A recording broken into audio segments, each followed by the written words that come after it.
Okay, so you've all come here tonight to learn a little bit more about radiation therapy and the radiation therapy program. So my name is Leslie Butsky, as I already mentioned. I've been with the program since it started back in 2014.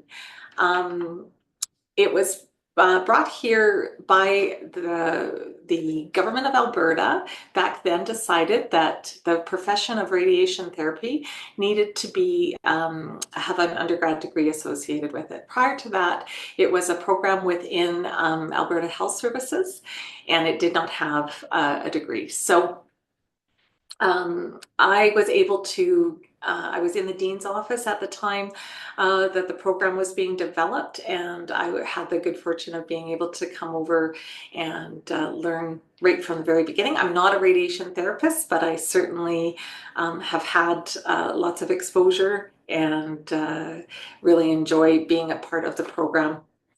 Um, so what is radiation therapy? A lot of people are a little bit confused about what that is because it is a little known profession, healthcare profession out there, but it is for the treatment of oncology patients. So when someone is diagnosed with cancer, the first thing that happens is that you're referred to an oncologist, and they will just make a determination, depending on what kind of cancer you have, if you're going to need chemotherapy for treatment, if you're going to need surgery, and if you need radiation therapy. So those are kind of the three main treatment routes. And depending on your diagnosis as a cancer patient, you would need one or two or perhaps all three of those forms of treatment. But if it's determined that you need radiation therapy, you're going to uh, then be introduced to a radiation oncologist who specializes in radiation therapy treatments. And that radiation oncologist will basically, they write out the prescription. They make the prescription, and then the prescription is handed off to the radiation therapists who will then go ahead and do the treatment plan and deliver the treatment to the patients.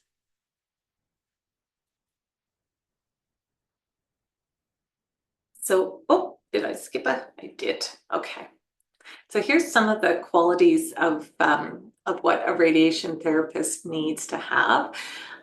They're kind of pretty obvious ones, really. And because those of you in attendance tonight are here, I already know a little bit about you. I think you already are, you know, you're passionate, you're empathetic. You obviously have that patient care side to you, but you're also probably more than likely very interested in technology and science and all of the cool things that go along with that side of things. So we are looking for a really interesting, unique individual to be part of the radiation therapy program, because not very often does it come together with that kind of patient care side and that hard science technology side. It's a very unique career in that way. Um, as a radiation therapist, you are going to have to also be involved in lifelong learning, and you're going to have to be collaborative and all of those things as well. When you are a therapist, you're going to be interacting a lot with patients' families. You're going to be interacting obviously with the patient. You're going to be giving them education about their treatment and what's going on with them. You will also be interacting with a lot of other professionals that take care of oncology patients, and those are there's medical physics people involved in the treatments. There's going to be, sometimes you have a patient that will need occupational therapy. They might need dietitians. They might need speech therapy, pharmacists, all sorts of different healthcares that you're going to be interacting with. So being collaborative is really, really important. And obviously being an effective communicator is really top notch as well on the must have list for radiation therapy. Um, some of the some of the things that you'll be doing as a radiation therapist include assessing and monitoring patients' physical and emotional needs, patient education, as I already mentioned. You're going to be, using your evidence-based knowledge and judgment when you're treating those patients, because you obviously have to be able to rationalize why you're doing what you're doing with the patients. You're going to be doing some planning of the radiation treatments. You're going to be constructing patient devices, and we'll kind of talk about that a little bit more in the presentation. There's also dosimetry, which is the actual science of making the plans for delivering the radiation therapy. So there's lots and lots of different aspects of being a radiation therapist, and that's why these qualities are so important. Okay, and now we're going to share this little video that we have. In the program, we have what's called the VERT Simulator, and it's an educational software program that we use for our students. They use it in a variety of different ways, but you'll soon see it's going to come up. So this is what the simulator looks like. It's basically a LINAC machine that is simulated, and we are able to put treatment plans on the software itself. And you can see there, this little square is the field of where the radiation therapy is delivered. And if you notice, there's the little crosses on the patient's side. That is so therapists are able to line up the lasers and line up the patient on the bed in millimeters of the treatment plan. Obviously, when they're treating, they want to always be treating only the tumors or the cancer cells. They don't want to be treating any healthy tissues whatsoever. So in this, now you can see with the VERT, it's so cool because it actually shows you where the radiation beams are going, and you can actually see, so the red is the prostate, and that's what's being treated right now. I'm going to show the beam going around here pretty soon. That's how the machine works. It's now delivering the dose.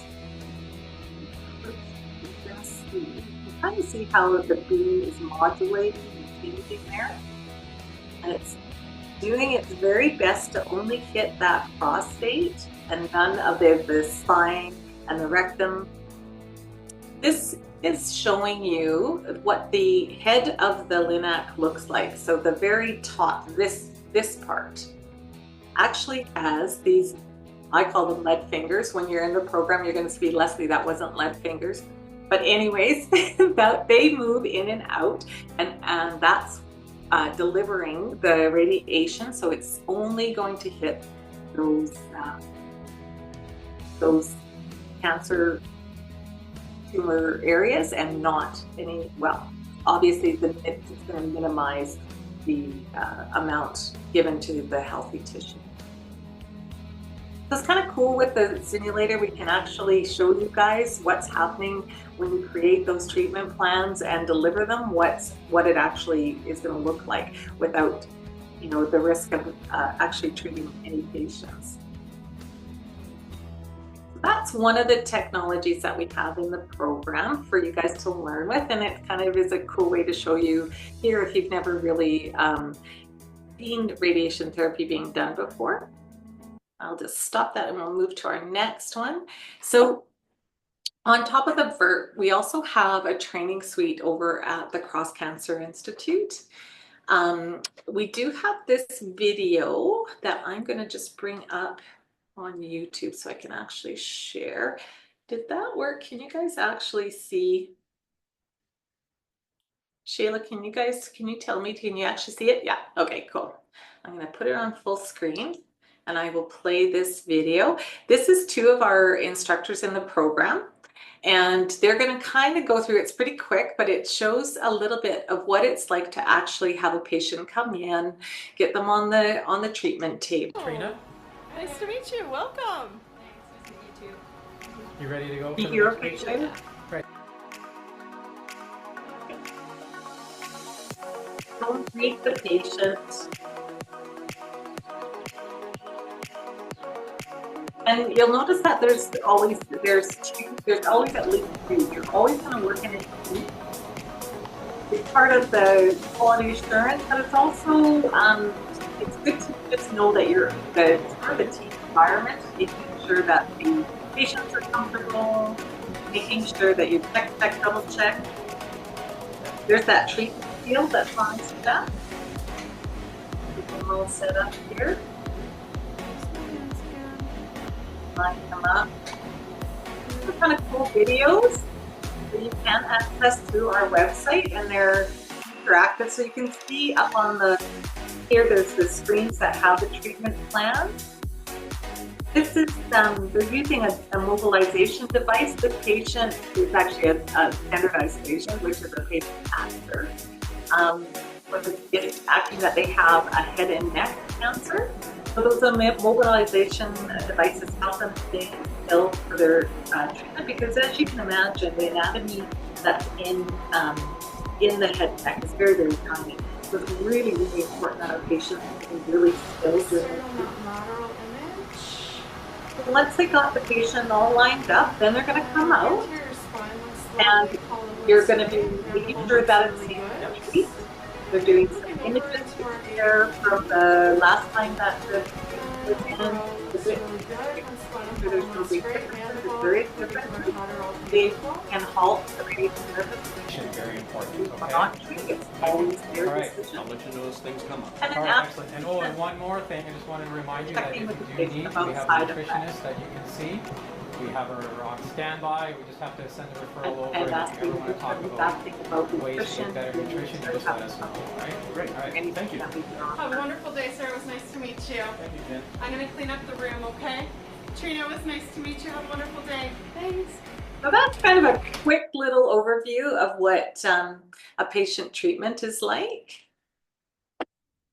And a little glimpse into our training suite as well. We're very, very fortunate. So obviously the radiation has been disabled in that in the training suite, but it gives you guys as students the opportunity to go in and practice. We have a 13-week simulation course that runs in year 3 of the program, where you're at the Cross and you basically do a mock treatment and mock clinic in that course for those 13 weeks. So a little bit more about the profession itself. Students will quite often ask, what is there in terms of career opportunities in the field of radiation therapy? So when you start and graduate from our program, we like to say that you're, a radiation therapist, an entry-level radiation therapist. We hope that you can go in there and be treating right off the get-go as an entry-level radiation therapist. But as your practice grows and you get more experience, you can branch off into other fields. The treatment planning area is one area where you can get some extra training and become skilled in treatment planning, and that's actually figuring out where those doses are going to go, how it's going to work, how you're going to set the patients up, and then sharing that information with your fellow colleagues and making sure, always checking. Final say is with the radiation oncologist, but as a radiation therapist, you're the ones who's creating those plans and making sure that, they're good to go. Research is big in the field as well. There's always management, of course. Education, you can come back and work in the field for a little bit and come back and teach in our program, but there's also educators in the clinical environment. Every radiation therapy program or department has educators because they're constantly needing to learn new techniques, learn about new equipment that's out there, those sorts of things. And probably one of the most exciting changes that are coming up in Alberta is the opportunity for advanced practice. So just like how nursing has advanced practice nursing, radiation therapy is working towards this. We're working with Government of Alberta. There is, as everyone knows, there's shortages of oncologists and radiation therapists across the province of Alberta and actually across Canada. So we are working with the government right now to look at advanced practice roles. And what that would be, as an advanced practice radiation therapist, you would take on some of the roles of a radiation oncologist.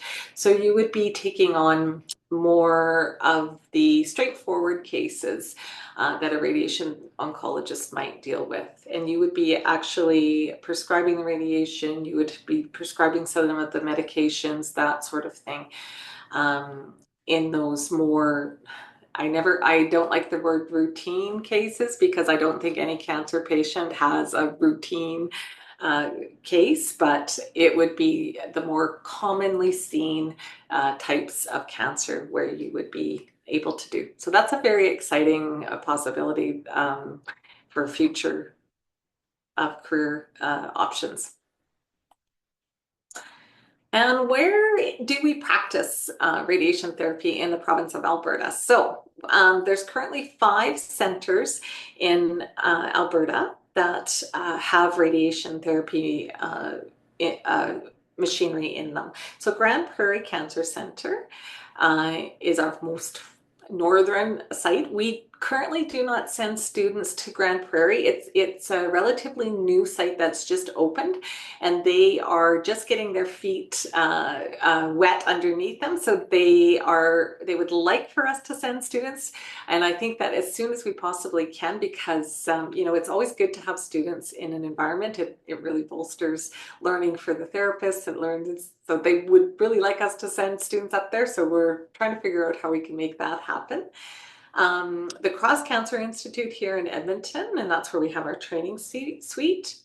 There's the Central Alberta Cancer Center in Red Deer, and that we do send students there for their first clinical placement.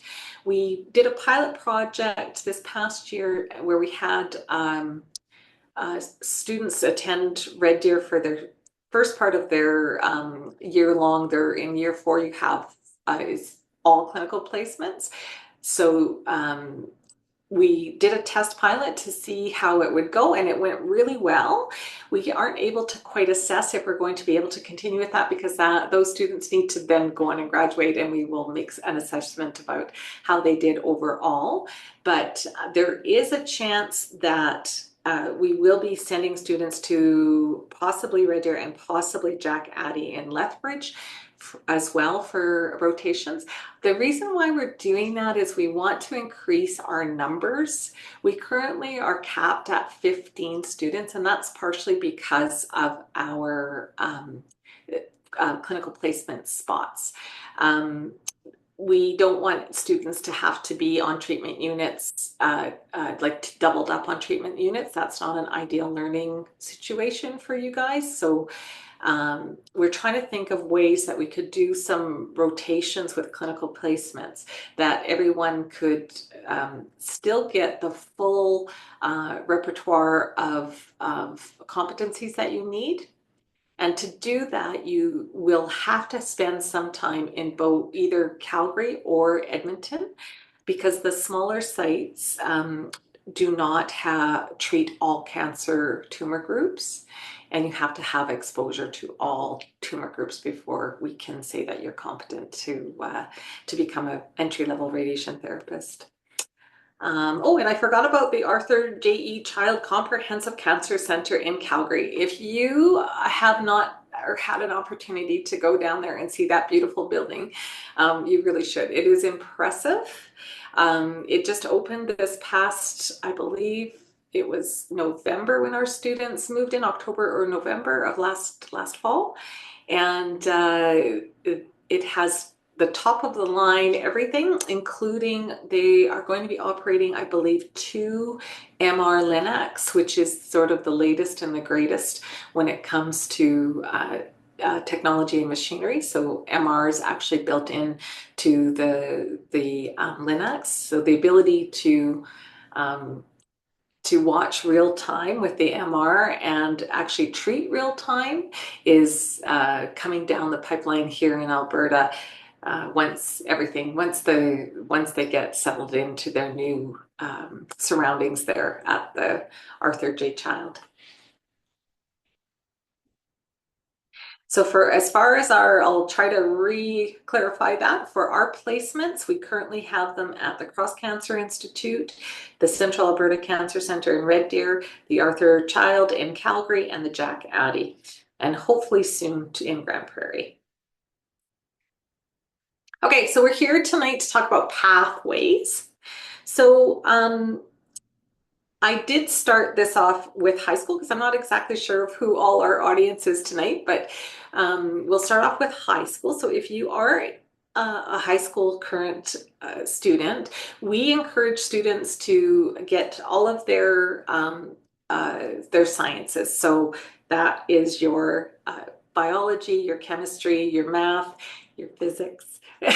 We encourage them to be even at the 30 level. You don't have to have the 30 level, and Shayla, you help me if I'm wrong about that. I think you only need the physics 20 to be able to access our prerequisites.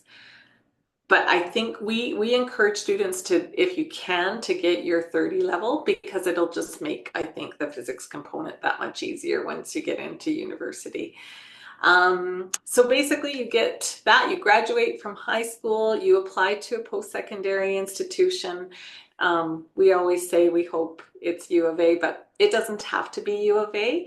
And in fact, if you are someone who's from Calgary or Lethbridge, we kind of encourage you to get your prerequisites locally, and then come up and spend 3 years with us, because we are the only program in the province where you can get radiation therapy. So come and then go back and practice in your communities, because you know, your communities really need you. So that's sort of it. But of course, Shayla, U of A, right?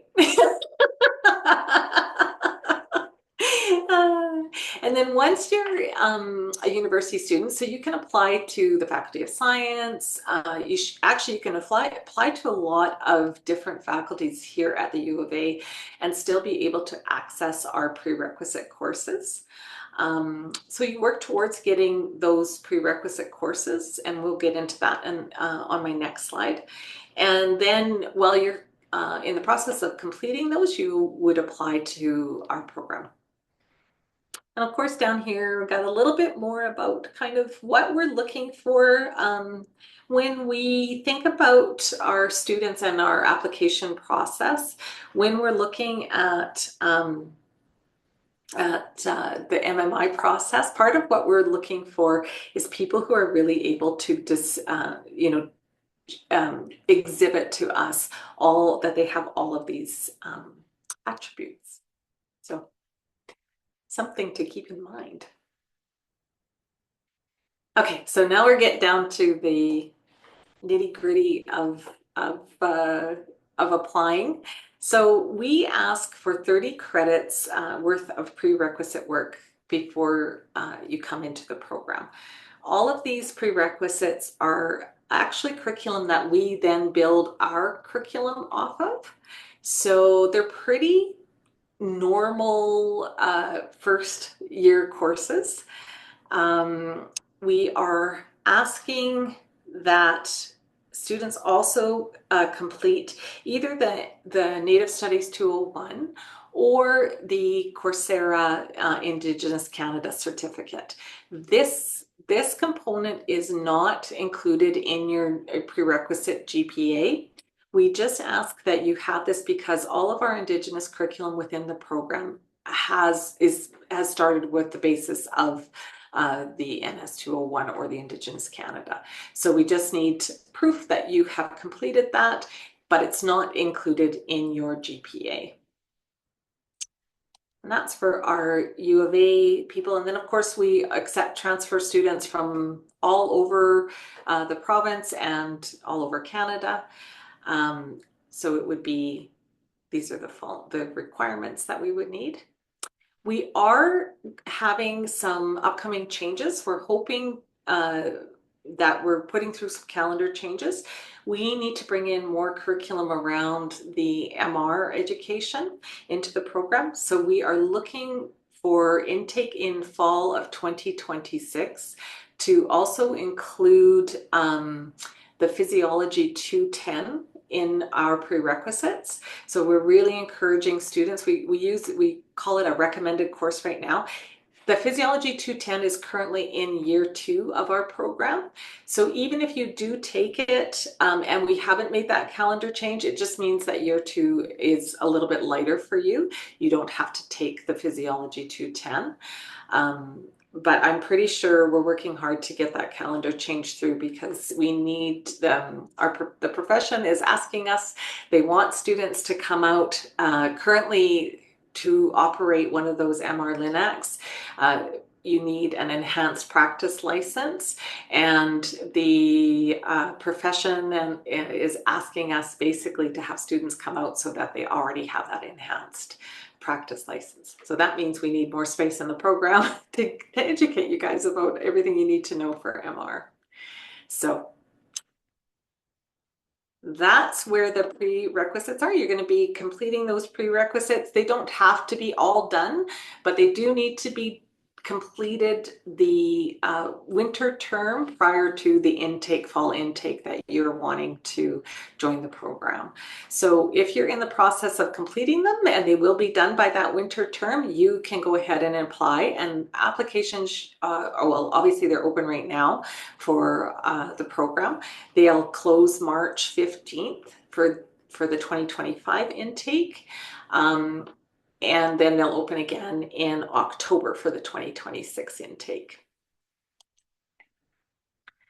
As part of we obviously have a competitive admissions process. We only take in 15 students a year. So that might seem a little shocking. Part of the reason why we do that is it's kind of a few different reasons why we do that. We are limited by the number of clinical placement spots, as we talked about earlier.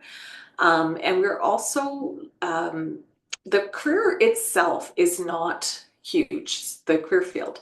In Alberta, there's 250 radiation therapists. So it's a fairly small career field. So if you found us this early on in your career, woo-woo, in your educational journey, because a lot of times people don't find us until, they're well on their way into maybe nursing or doing some other healthcare profession, because they don't even know that this exists as an option. So as part of that, making sure that we have the right students and we're bringing in the right people into this career field, we do have obviously we're going to be looking at your GPAs for those pre-professionals, and we also look at your overall GPA for the last 2 years if you have been in full-time studies for the last 2 years. And that tells us about kind of that tech side of you and that academic side of you. Are you going to be able to, the program's not necessarily an easy program, so we need you to be strong academically to survive the program and do well in the program. And then we also want to know about that patient care side. So to start learning a little bit more about you on that side of things, that's where we ask you to write a career reflection letter. And in that letter, we want you to tell us what about you makes you a good candidate for the program, but more importantly, as a good candidate to be a radiation therapist. So that is part of the first kind of assessment that we do on students. We look at your pre-professional GPA, we look at your overall GPA, and then we're going to look at that career reflection letter. And from that, we do a ranking, and then we decide who we're going to invite for MMIs. And MMIs are interviews, basically, and they're as it says on the screen, series of short, carefully timed interview questions. They're situational based. The idea behind using MMIs is that we can get a feel for who you are as a communicator, what your thought process is. Are you able to defend your thoughts and your ideas? And are you also able to critically appraise information and that means like, can you look at an issue or some sort of conflict from different angles, or are you kind of stuck in one way of thinking? Are you able to defend your ways of thinking? Those are the sort of the things that are really important as a radiation therapist. If you might have all the top grades in the world, but if you aren't able to give those patients the education that they need, or the care and the compassion and the empathy that they need at that time, it's probably not a good fit for you.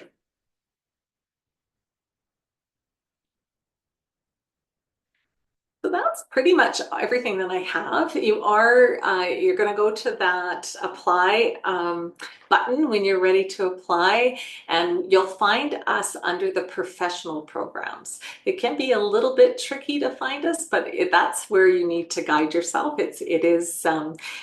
Lots of people get a little bit confused to go under the Faculty of Medicine and Dentistry, and they can't find us, and it's because we're under professional programs. And please feel free to reach out to contact us at any time. We do have a web page with lots and lots of information on it, which can be a little bit hard to navigate. So we're happy to also, chat through email or set up some advising appointments if that's where you're at, for sure. And I will stop sharing my screen and we can open up the chat to any questions that you guys might have.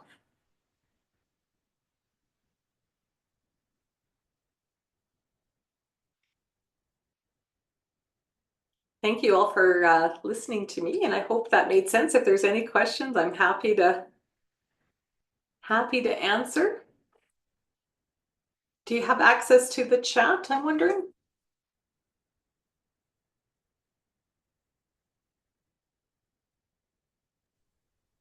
Can you see the chats come up? There you go, perfect.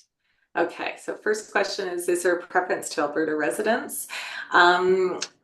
We do try as much as we can to have Alberta residents come in. I can tell you that we've never been in a situation where residency has come into play, if that makes any sense. So we have, that the residency thing, if we had two students and one was from, say, Ontario and one was from Alberta, and you were exactly tied, we would probably take the Alberta student. But in the 10 plus years, I've never had a situation like that. I was accepted into the Bachelor of Science in Biology and was wondering if I could get the prerequisites through this program. Yes, you absolutely should be able to get all of those prerequisites.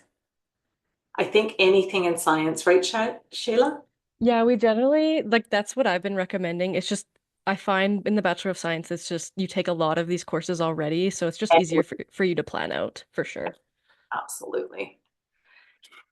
Oh, great question about doing the prerequisites in 2 years instead of 1. That's a great question. We have no requirement that you do your prerequisites in a year. In fact, this might not be your parents might not appreciate this. We kind of would almost recommend that you do take your time with your prerequisites so that you can, especially if you're new to university, sometimes that first year is a little rocky and you don't always do the best until you get into a nice groove with university. So there is absolutely no penalty if you take more than a year to do your prerequisites. In fact, we have students who come in with undergrad degrees already. We have some students who have even done master's degrees, and then they realize, like I said, they find us and they're like, oh, I thought I wanted to be a researcher, but actually I really want to be patient forward. And then they come and join our program. So yeah, we have all sorts. We have some students who do them in a year and they do great in the program as well. So there's not any right way of doing it. It is really up to you individually. Where am I? Can someone apply to the program multiple times if they don't? Yes, absolutely. Please, please, please do. I have to tell you, because we're so competitive, sometimes it is like 0.01 difference between the rankings of a student that we accept and the one that we don't accept. So if you don't get into the program, it might have just been that we hit our limit. We couldn't accept any more students. And it was just, so yes, we definitely encourage, especially if this is a career field that really speaks to you. Yeah, absolutely. We do not accept international students at this time. The profession itself requires that you either have a permanent residency or are a Canadian citizen.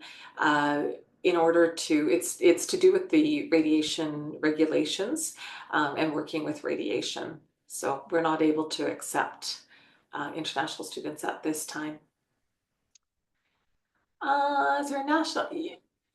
Is this a national credential, and is this the only program being offered in Canada? Okay, so yes, so when you complete the program, you will write a national licensing exam with the licensing body, which is the CMRT, Canadian Association of Medical Radiation Technologists.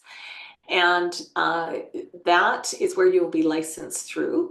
And we are not the only program in Canada. There are programs in Eastern Canada. There's U of T Michener has a really good program out east. Not as good as ours, but it's really good. And then Winnipeg has a small program. Saskatchewan does not have a program. BC has a small program at BCIT as well, but probably ourselves and the University of Toronto are probably the most similar programs. So is finding a career in Alberta field, is the rest of Canada more open to job opportunities? There are job opportunities in this field right now, absolutely everywhere. Alberta is really, really needing that new Arthur Child Cancer Center that I was talking about. Is part of they have so many units, but not enough people to staff them. So they're really pushing the program to take in more students. They want us to up our numbers, and so we're doing the best we can to do that. That's partially why we're looking at those different options for placements so that we can bring in more students. But yes, the rest of Canada, and when you write that CMRT exam, you are licensed to practice not only in Alberta, but all across Canada, with the exception of Quebec. And you also qualify to write licensing exams in the US.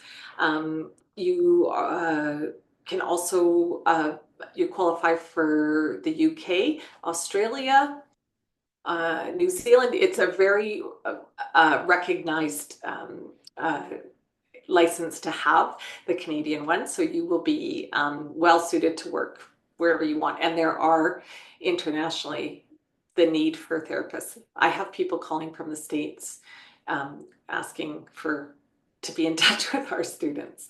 And I'm like, no, we only have 15 of them. You can't take them. No, of course I don't do that. In the past, what tends to set a candidate apart from others? Oh, great question. It's so many different things. It isn't one thing, to be honest. That's a great question. And it's hard to capture the essence of a radiation therapy student. That's a really great question. I think it's kind of like I was saying, being able to, obviously we're going to know about your the tech side of everything and your grades and all of that is part of it. But then also being able to, we we really value that at the, right as you come into the program, we talk about at the end of your education is a patient, and many, many patients, in fact. And to be able to really show how you are going to benefit patients and make a difference to the future oncology patient that you will be dealing with and treating, that's really is a key for, it's really important that we understand the importance to you of making a difference in oncology patients' lives. Do graduates sometimes have trouble finding jobs due to limited centers with treatment machines? That certainly is not a problem right now. And in the time that I've been knowing about this in the last 10 plus years, it has not been a problem. Like I said, another reason why we keep our numbers down is we want to make sure that we don't over-educate students, because that's going to be a problem, right? We don't want to educate you and then not have you have a job. It's really important to us that, we're taking you on. We want you to be a radiation therapist. So that, I would say that is not currently an issue at all. Actually, just applied. Oh, dang, I thank think you. this is a question for me. That you should send my transcripts, yeah, directly to the U of A, which is what I do. But yeah, do you want to answer that one, Sydney? Yes, I definitely can. So if you've just sent it this afternoon, it can take up to 3 weeks. So definitely give it about that timeline. Worst case scenario, you can always send an email to our student service center. But yeah, it usually takes about 3 weeks to process. So don't worry, you can keep checking your Launchpad, but yeah, just definitely wait that timeline out. Yeah. The other thing that we sometimes have students do is you can upload onto your Launchpad your unofficial transcripts, and that at least gives us the opportunity to have a peek at you. But yeah, that's an option too. We are going to definitely need those official transcripts as well. Is preference given to students who have a science degree over other types? Nope. Not at all. No, I'll tell you a little bit about some of our former students. We've had students that have come into the program. One was a journalist and had been a practicing journalist for a while, and then decided, no, I need to be in a patient care environment. We had one of our current students was an electrician, and over COVID just sort of had a aha moment of I want to be in the medical field, and decided to come into our program. So no, we take people from all over. I mean, I think you're more than likely to be able to get the prerequisites a little easier if you're in science, but no preference. Roughly about how many students apply to the program. That is, it's really fluctuating. We used to get like 80 to 100, and now we're more like 60 to 80 every year. So it's kind of all over the place. Yeah. And how many students apply? Yeah, same question. Yeah. How many times per school year do students have? Whoop, sorry.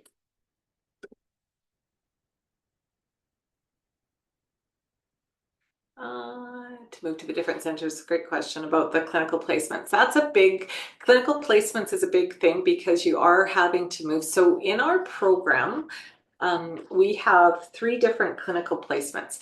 The first one is so when you come into our program, you are actually with us for 3 years, and it's 3 full years, like spring, summer courses as well. And the first clinical placement is in we call it year 2. It's actually your first year in the program. Between year 2 and year 3, you'll have that first clinical placement. It's a 6-week clinical placement. And then in your year 4 of the program, so the last year of the program, that's all clinical placements.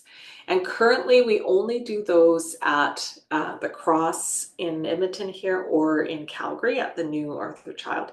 But like I said, we're trying to expand that, and there might be in the future the opportunity to go to those smaller sites, and then how that will expand our numbers is we can rotate you guys through your placements.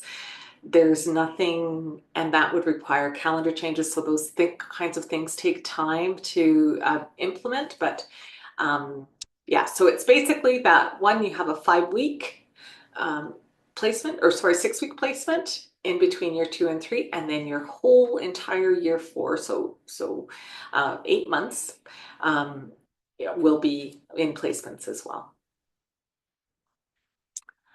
Unfortunately, you cannot apply right out of high school. You do need to come and do some of those prerequisites. Was accepted in psychology, mental health, and I was wondering what other options available in the program. Yeah, so not having that physics is a little bit tricky. Shayla, I believe that you can get special permission to enter into the first year of physics. Is that correct?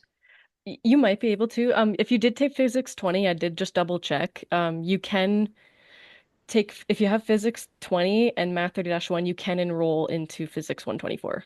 That's what I thought, yeah. But yes, yeah, it wouldn't hurt to ask the Faculty of Science to see if you can get in as well, because then you can substitute that for the Physics 30. Yeah. And you also, it's a requirement as well, so. Yeah. Yeah, absolutely.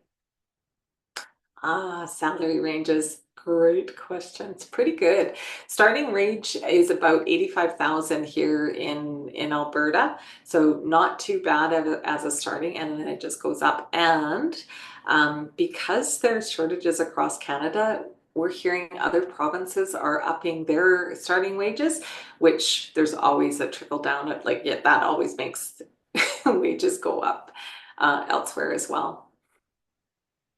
Oh yeah, great question about the pre-medicine degree. So when we first started the program, we were so offended by this question. We were like, no, you must want to be a radiation therapist. But actually, we have had several of our students go on to to take the MD program. And you know what we've learned? What we have a really amazing partnership with those students who went on to the MD program, because they have such a great underpinning of oncology. It's a great way to understand, healthcare, and in particular oncology. Yeah, so it's I would say if you have ambitions of becoming a doctor, it's a great way to enter into the medical field and get a feel. And I mean, you can do our program, you can work and actually make some money, and then go into the MD program. So anyway, there's my 2 cents of advising if you are interested in becoming a doctor. Because yeah, I think it's a great option. We are not a feeder. We work closely with the MD program here because we're all in the same faculty, but we are not a feeder program. We are our own entity and our own profession. But yeah, I think it's a great option. Yeah. Oh, and yeah, lots of people will ask about the GPA. So we currently don't have a GPA that is required for you to apply to the program. But I will say again, it is competitive. And usually what we tell folks is that if you have a GPA that's above 3.0, 3.0 and above, you're more than likely going to make it into that category of being invited to the multiple mini interviews. And that's that's the first hurdle where you really want to focus on your GPA. So I would say 3.0 and above. Oh, great question. Yes, Grace, that's a great question. So the one thing about being a radiation therapist compared to other healthcare professions is that you do get to really know your patients, right? So when the patients will come for treatment up to 30 times, depending on what their diagnosis is and how they're being treated. So they're coming every day for up to for a full month. So you really get to know your patients in a very different way than any other, like a nurse, they're going to see their patients every now and then, but it is very different. And I also think that there is something about the connection that is made when somebody is going through cancer treatment between the patient and the therapist. There's just something unique and special about the relationship. And I say that again as an outsider because I'm not a therapist myself, but I hear, all of our faculty here are therapists, and I hear them talking about, and we have lots of interactions with the practicing therapists and our own alumni, and they talk about just those very special. That's one of the favorite, when you ask therapists what do you like most about your job, they will say the interactions with the patients. And then they'll also talk about interactions with their colleagues, because you are always in those teams and there's lots of I think lots of connections made. It's not always an easy environment to work in, but I think that it definitely gives people a lot of satisfaction. It fills buckets. How many hours per week does average radiation therapist work after graduating? That's an interesting question, and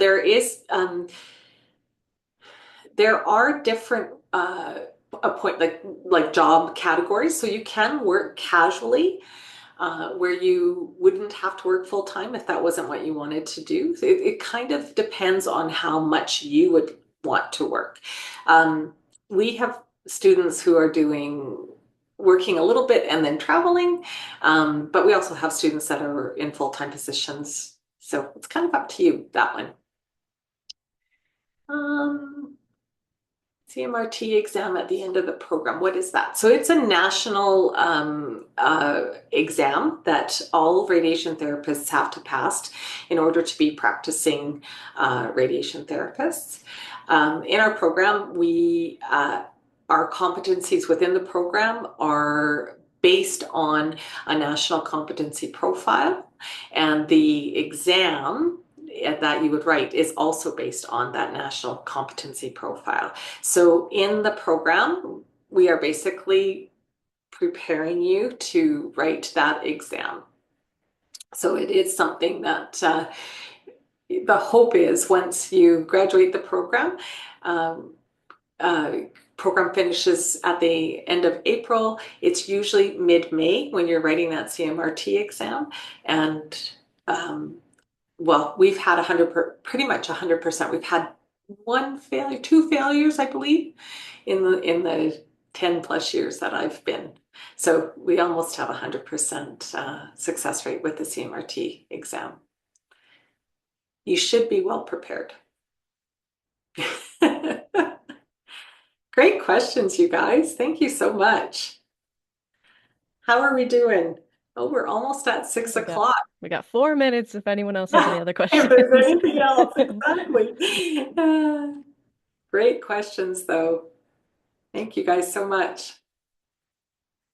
We are going to be doing an open house over at the Cross Cancer Institute in February.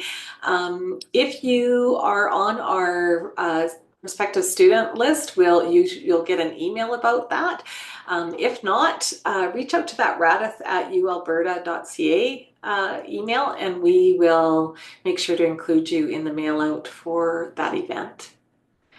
You'll get to go over and see. I'll be there kind of doing this spiel, but it'll be a little more interactive. And you'll actually get to see, we'll have therapists over there, and they'll do a mock treatment in the training suite. So you'll get to actually see what it's like, get a feel for the profession a little bit more, ask some more questions. I usually have students there as well, so you can really get the feel. Oh, at the shadowing program, we are really struggling at the moment to get a shadowing program going. It's very difficult okay, so if you think about the oncology environment, have patients there who may or may not want people to know that they are going through cancer treatment. So there's some real confidential situations that we're trying to figure out how we can best do a shadowing program. We're working with our AHS partners. It's part of the reason why we do our open houses, because that way you can come and kind of get a feel for it without the risk of having patient identities known. So that's a challenging one about the shadowing program. We're trying to work with our AHS partners, and of course, because there's shortages in the career field, they're much more open to it than they were in the past. One thing that I can suggest, if you are interested in knowing more about what it's like to be in an oncology environment, if you're in Edmonton here, the Cross Cancer Institute does have a really good volunteer program, and it just gives you the opportunity to go in and see what it's like to be in an oncology environment, and is it a good fit for you or not? Does the Coursera have to be obtained before the winter? Yeah, yes, we would like that one done by the end of, as we're kind of doing the review of everything else as well. Yeah.